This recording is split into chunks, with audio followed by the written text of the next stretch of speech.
அடுத்து நாம் என்ன செய்ய போறோங்க?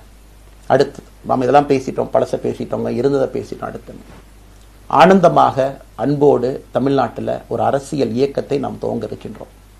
இது அரசியல் இயக்கமா, கட்சி இல்லையா அப்படின்னு நீங்க யாரும் கேட்கவே வேண்டாம். கண்டிப்பாக தமிழகத்தில் அடுத்து நடக்கக்கூடிய தமிழகத்தினுடைய பொது தேர்தலில் நம்முடைய கட்சி போட்டியிடும், அதில் எந்த மாற்று கருத்தும் இல்லை.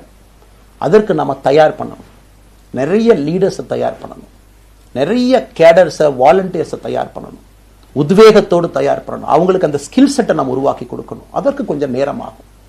நாம் இது ஒரு இயக்கமாக ஆரம்பித்து நிறைய மனிதர்களை உள்ளே கொண்டு வந்து அவர்களுக்கு சில இடத்துல அரசியலை சொல்லிக் கொடுத்து எல்லா தரப்பட்ட மனிதர்களையும் உள்ளே கொண்டு வந்து, ஏன்னா பாரதிய ஜனதா கட்சியினுடைய தலைவராக பொறுப்பேற்ற பிறகு நான் முதல்ல போய் ஆசீர்வாதம் யார்கிட்ட வாங்கினாங்க, சமீபத்தில் மறைந்த நல்ல கண்ணையாகிட்ட தான்.